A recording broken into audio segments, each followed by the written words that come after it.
Bakit nga ba biglang naging usap-usapan si Pi Network ngayong July 2025?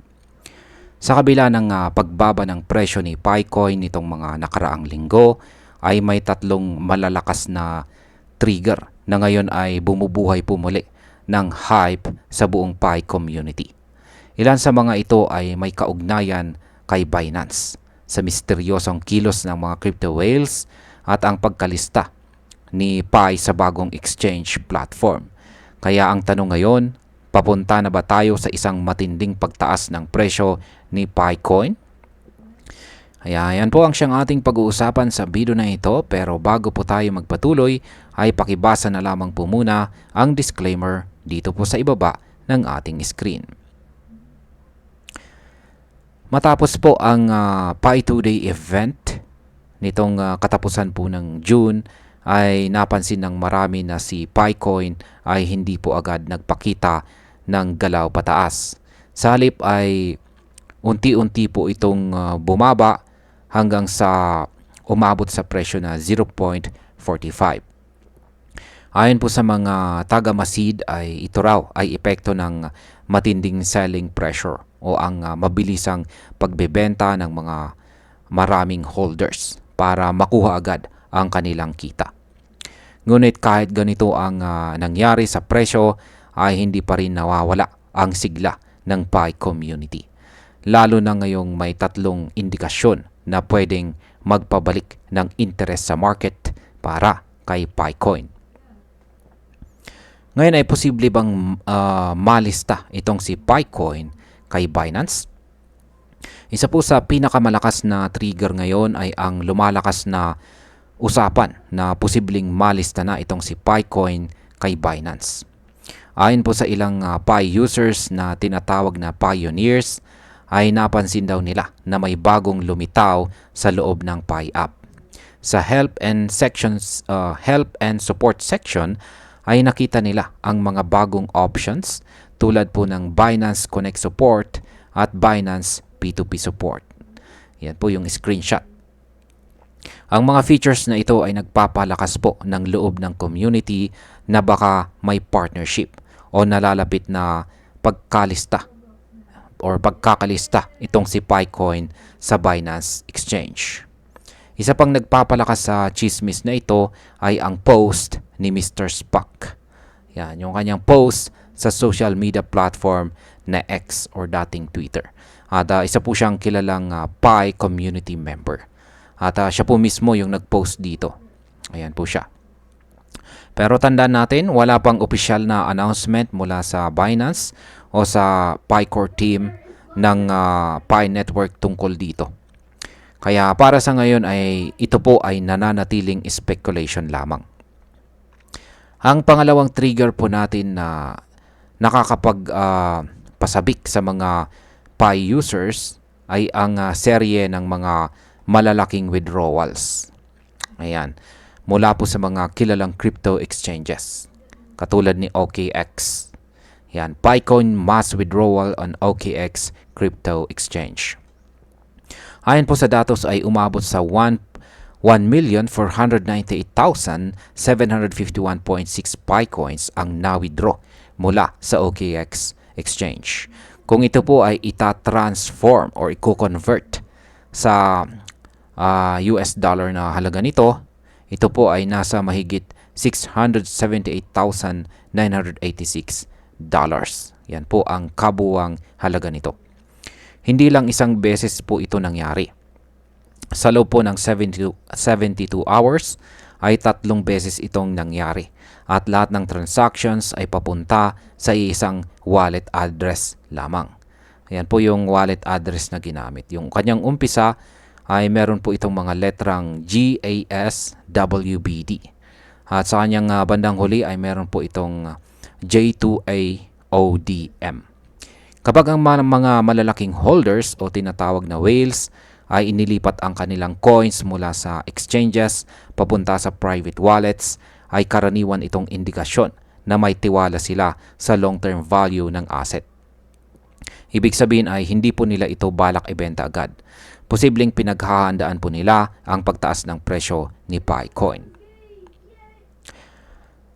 Ngayon ay ibig bang sabihin nito ay tapos na ang sell-off ng mga Picoin whales? Nitong nakarang linggo ay naranasan natin ang malaking sell-off ng ilang Pi whales. Marami po ang nabahala dahil ito ay naging dahilan kung bakit biglang bumaba si Picoin. Pero ngayon ay tila nagbabalik ang kumpiyansa ng mga malalaking holders. Sa kabuuan, halos 4.8 million Picoins ang na-transfer sa private wallets sa loob lamang ng ilang araw. Katumbas po ito ng mahigit $2.1 million.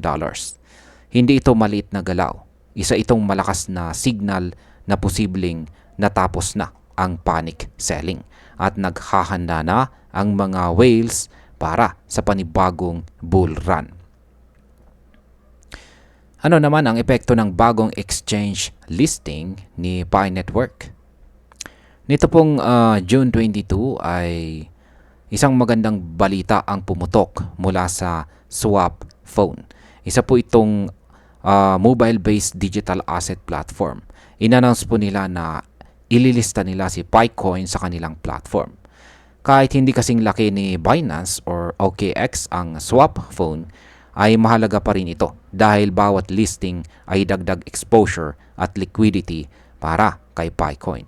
Ibig sabihin ay mas maraming tao ang makakabili or makakabenta ng Picoin. At kapag mas madaling ma-access ang isang coin, mas tumataas po ang posibilidad na tumaas ang demand nito. Bakit naman bumaba ang presyo at trading volume ni Picoin kahit may magagandang balita? Sa kabila ng mga positibong pangyayari ay bumaba pa rin si Picoin ng halos 4% sa presyo na 0.4471. Malapit na ito sa low ng April na 0.40. Pati na rin ang daily trading volume ay bumaba po sa $101 million na indikasyon ng paghupa ng trading activity. Pero hindi dapat mawalan ng pag-asa ang mga pioneers. Ang pagbaba ng presyo at volume ay karaniwang nangyayari po ito bago sumabog pataas ang presyo ng isang coin. Ito ay tinatawag na accumulation phase o ang tahimik na bahagi bago dumating ang biglaang pagtaas. Para po sa atin bilang mga Pinoy crypto enthusiast ay magandang bantayan po natin ang galaw ni Picoin sa mga darating na linggo. Kung totoo ang mga balita na malilista itong si Pi kay Binance at kung magpapatuloy po ang galaw ng mga whales papunta sa long-term holding, ay posibleng makakita po tayo ng pagtaas sa presyo.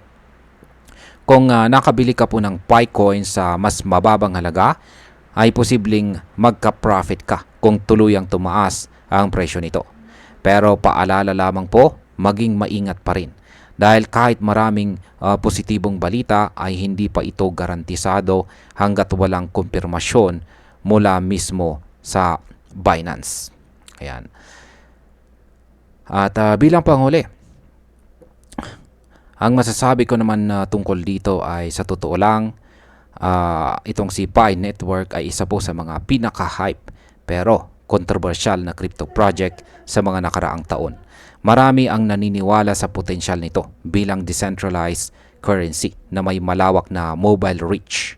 Pero hanggang ngayon ay wala pa ring open mainnet or hindi pa fully open ang kanyang mainnet or malinaw na utility sa labas ng ecosystem nito.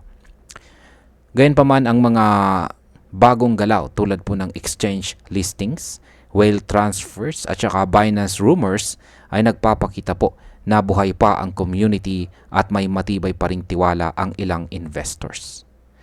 Kaya kung ikaw ay isa sa mga pioneers na naniniwala sa long-term vision ni Picoin, ay mahalaga po ang tamang timing. Yan, tamang timing. Kaya bantayan po natin ang confirmed updates. Huwag po tayo masyadong padalos-dalos. At lagi po nating gamitin ang ating utak bago ang emosyon pagdating sa crypto trading.